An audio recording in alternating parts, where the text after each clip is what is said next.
Porque sofremos. Porque é que nós temos que passar pelo sofrimento? Para que é que serve o sofrimento? Qual é a origem do sofrimento? Qual é a utilidade? Que benefícios é que traz? Porque é que às vezes é tão brutal? O que é aleatório? Isto são questões que eu posso colocar. Eu tenho a certeza que cada um de nós aqui nesta sala poderá colocar umas boas dezenas de questões sobre este tema. Questões sobre sofrimento. Porque cada um de nós já teve as suas experiências com o sofrimento. Cada um de nós já se questionou sobre este assunto. Na verdade, o tema do sofrimento é uma questão tão antiga quanto a própria humanidade. Naquele programa que passa no National Geographic, aquele apresentador diz que já houve 40 mil gerações de seres humanos. Eu acredito que essas 40 mil gerações já se questionaram sobre o sofrimento e encontraram diferentes respostas que têm a ver com as respectivas experiências de vida em diferentes locais, em diferentes épocas. A primeira constatação é que o sofrimento é inerente à condição humana. Não há vida sem sofrimento. Nós não podemos passar por este mundo sem alguma vez, ou algumas vezes, experimentarmos sofrimento. Mas nós reagimos de maneiras diferentes. Há pessoas que se sentem revigoradas e galvanizadas quando atravessam o sofrimento. Há outras que ficam abatidas, ficam deprimidas e até amarguradas.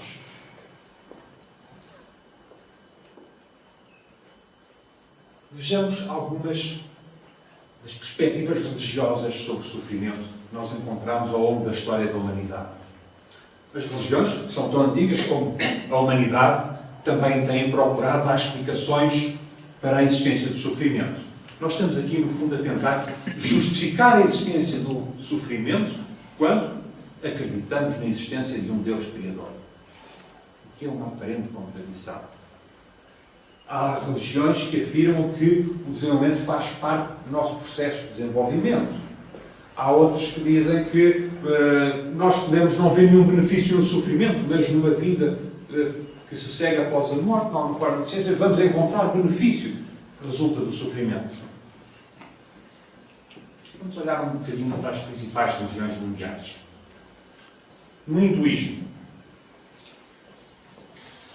a maior parte das escolas de pensamento no hinduísmo considera o sofrimento como um castigo pelos pecados cometidos nesta vida ou em vidas anteriores. Assim, uma pessoa perfeitamente inocente podem acontecer coisas más. É o que eles chamam o karma. O karma é um bocadinho como o saldo contabilístico das minhas boas e das minhas más ações. Eu transporto comigo ao longo de diversas reencarnações. É o que acreditam os hindus. E também acreditam algumas escolas que o sofrimento existe sempre neste ciclo de renascimento, vida, destruição, nascimento, naquele ciclo existe sempre sofrimento. Outras escolas afirmam ainda que, sofre-se nesta vida, mas depois vamos ser mais felizes numa vida futura. Isto é, obviamente, um resumo muito sucinto do que acreditam diferentes escolas do hinduísmo. Já o budismo assume que o sofrimento é parte integrante da vida. É o eixo central da vida. E é causado, sobretudo, pelo apego às coisas mundanas. Portanto, o nosso objetivo na vida é criar esse desprendimento das coisas mundanas. Porque o apego às coisas mundanas causa sofrimento. Sofrimento que vem na forma de ganância, de ódio, de ignorância, de raiva, de tantas outras coisas. Pode não ser necessariamente um castigo, segundo os budistas. Pode ser um teste que nós temos que superar para nos desenvolvermos espiritualmente. Já no judaísmo, a perspectiva é um pouco diferente. Aqui acredita-se que o sofrimento se deve à fraqueza da fé e que Deus sofre juntamente com os sofredores. Aqui para os judeus é tão importante quanto o sofrimento é saber que Deus vai punir os culpados pelo sofrimento. Os judeus dão muita importância, por exemplo, a conceitos como ajuda aos necessitados, ajuda aos que sofrem. Profunda influência no judaísmo tem, por exemplo, o livro de Jó, que está na Bíblia. Aquela história do homem que era muito piedoso, tinha muita fé, e que Deus, como que num desafio com Satanás, resolve testar. E vão ocorrendo sucessivas calamidades e desastres desse homem. Mas ele mantém-se firme na sua fé. Então ele vai sofrendo, e no final da sua vida, Deus retribui essa vida virtuosa que ele teve, essa vida virtuosa e com o sofrimento. Esse é um livro que marca profundamente a visão judaica sobre o sofrimento. Nas últimas décadas, o judaísmo também ficou muito marcado pelo Holocausto. Muitos judeus perderam a sua fé. Disseram que não era possível aquele genocídio ter ocorrido se Deus realmente existia. Bom, é um resumo de diversas perspectivas judaicas. E depois no Islão. O Islão, como sabemos, significa submissão. E muitos muçulmanos consideram que o sofrimento, o suportar a dor, suportar uma perda, é também uma forma de submissão à vontade de Deus. Algum desse sofrimento surge como que imposto, ou como sendo obra de Satanás, mas tolerado por Deus, como veste à humildade e à fé das pessoas. Há muçulmanos também que acreditam que o sofrimento pode fortalecer a fé de uma pessoa. E isso pode ser superado com arrependimento, com oração e com boas obras. Mais uma vez, lembro, isto é uma visão muito sucinta, afirmam as grandes religiões mundiais. E agora, no cristianismo, a maior parte de nós vivemos aqui numa cidade cristã ou pós-cristã, e a maior parte de nós tem origens cristãs. Nós sabemos que, durante muitos séculos, o cristianismo esteve, nas suas ideias, na sua visão sobre o sofrimento, esteve profundamente influenciado pelo relato do Gênesis, da criação. A história do pecado original cometido por Adão e Eva. Isto é, acreditava-se que teria existido no passado um momento de perfeição em que os seres humanos teriam ido contra a vontade de Deus, teriam cometido o primeiro pecado, e isso seria a causa de todo o sofrimento que nós viveríamos no mundo. E, com o desenvolvimento do cristianismo, acredita-se que Jesus Cristo teria surgido como redentor, como pagador de todo esse sofrimento. O seu sacrifício teria servido para aliviar a humanidade do sofrimento. E hoje na vida nós temos um duplo destino. O rumo que tomamos na vida pode levar-nos à condenação eterna ou à salvação. Temos assim dois mitos no cristianismo: o do pecado original, da queda em pecado, e do duplo destino, a salvação ou a condenação eterna, não é? O ir para o paraíso ou ir para o inferno. Durante muitos séculos isto foi entendido literalmente.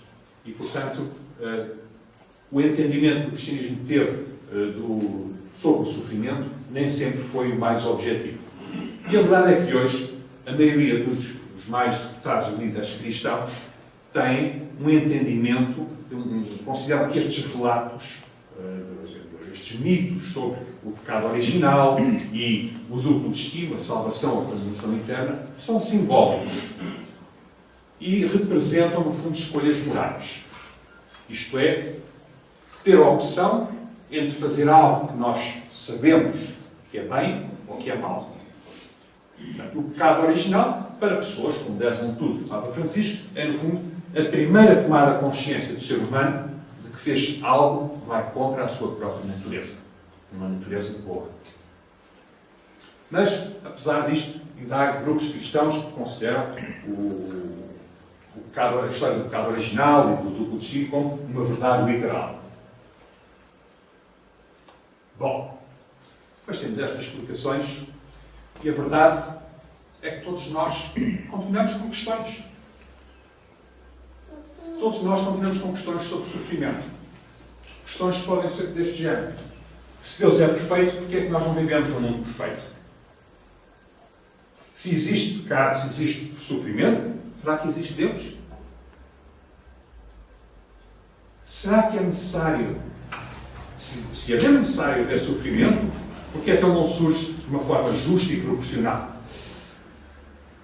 Porquê Porquê é que Deus permite o sofrimento dos inocentes, dos justos? Às vezes outra mais profunda. Onde é que Ele estava quando eu tive a minha dose de sofrimento? Como disse há pouco, cada um de nós tem o seu conjunto de questões sobre o sofrimento. Isto são algumas das que eu me fui lembrando, algumas que eu pude testemunhar.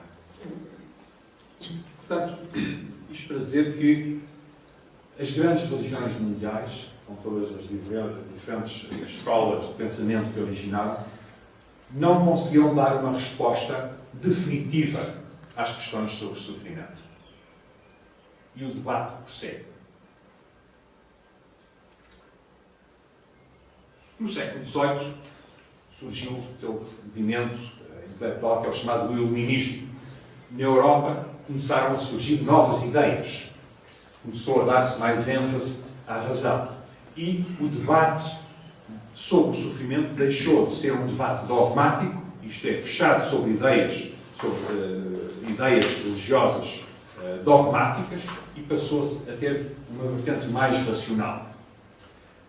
E houve um filósofo alemão chamado Leibniz que desenvolveu um trabalho chamado Theodicee, ensaio sobre a bondade de Deus, a liberdade do homem e a origem do mal. E o que eu queria fazer aqui era demonstrar que a presença do sofrimento no mundo não entrava em contradição com a existência de um Deus criador e bondoso. E ele defendia que o sofrimento, quando surgia, ou trazia consigo um bem maior, ou vinha impedir um mal maior. E por esse motivo, o mundo em que vivemos seria o melhor mundo possível. A ideia de Leibniz não era minimizar o sofrimento, é justificar. Porquê é que existe sofrimento se existe Deus?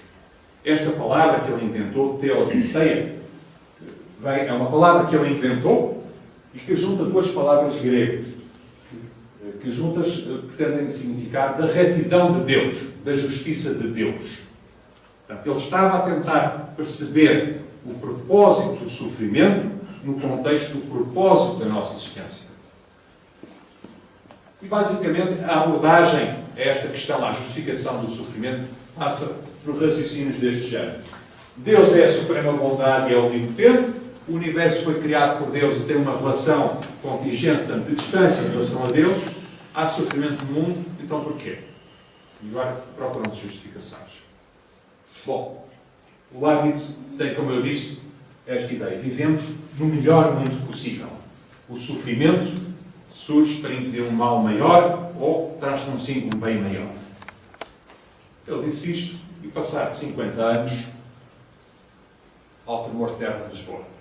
O terremoto de Lisboa. O terremoto de Lisboa afeta profundamente os filósofos europeus. O que é uma calamidade como nunca se tinha visto na Europa. Morreram milhares e milhares de pessoas. E o Voltaire, filósofo francês, criticou a ideia do Leibniz e diz: isto não pode ser o melhor mundo possível. Porque não há qualquer utilidade na morte destas pessoas. Já há milhares e milhares de inocentes que foram sacrificados nesta calamidade. E isto não pode ser o melhor dos mundos possíveis. Quer dizer, quando muito, será o menos mal dos mundos. Porque podia acontecer ainda pior. Mas não é o melhor possível.